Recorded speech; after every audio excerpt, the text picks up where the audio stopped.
कहते हैं कि कुदरत अगर कहर बरपाती है तो सृजन भी करती है। सीरिया में ऐसा ही कुछ हुआ था उस दिन सोमवार को जब भूकंप आया था। एक तरफ जलजला आया हुआ था और दूसरी तरफ सीरिया की एक मां अपने बच्चे को जन्म दे रही थी। एक तरफ हजारों लोगों की जिंदगी छिन रही थी, दूसरी तरफ एक जिंदगी जन्म ले रही थी।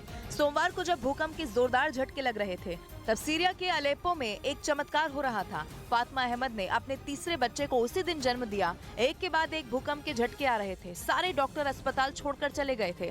फातिमा का परिवार अस्पताल की पहली मंजिल पर था। फातिमा अपने नवजात बच्चे नज्म अल दीन महमूद के साथ अकेली थी।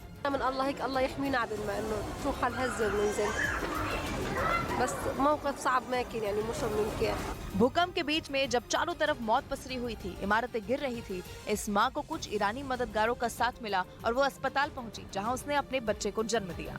ब्रेकिंग न्यूज तुर्की में आए भूकंप पर। भूकंप को पश्चिमी देशों की साजिश बताकर तुर्की ने पूरी दुनिया में खलबली मचा दी है। मतलब तुर्की का दावा यह है कि जिस भूकंप ने वहां 19,000 से ज्यादा लोगों की जान ले ली वो कुदरती नहीं है बल्कि एक सोची समझी साजिश के तहत पश्चिमी देशों ने उसे अंजाम दिया। यानी तकनीक की मदद से तुर्की को इतने झटके दिए गए कि उसके कई इलाके कब्र बन गए। और तबाही के ऐसे ही हालात के बीच तुर्की का यह दावा बेहद चौंकाने वाला है, क्योंकि तुर्की के मुताबिक भूकंप के लिए अमेरिका का हार्प यानी high frequency active auroral research program जिम्मेदार है।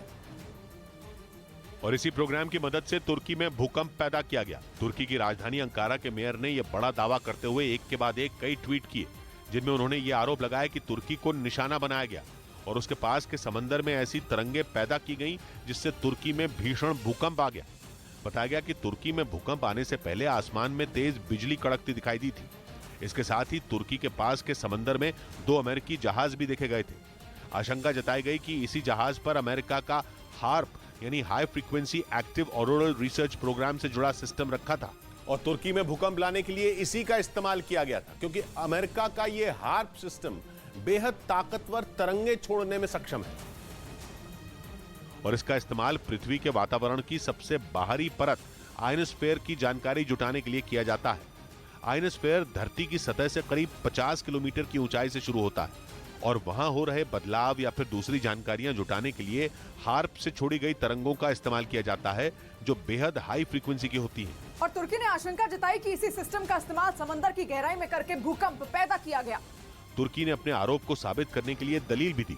तुर्की के मुताबिक वहां भूकंप आने से पहले ही एक-एक करके हॉलैंड, जर्मनी, फ्रांस और बेल्जियम समेत कुल 9 देशों ने अपने दूतावास बंद कर दिए थे और इन्हीं कड़ियों को जोड़ते हुए तुर्की ने भूकंप के पीछे पश्चिमी देशों का हाथ बताया।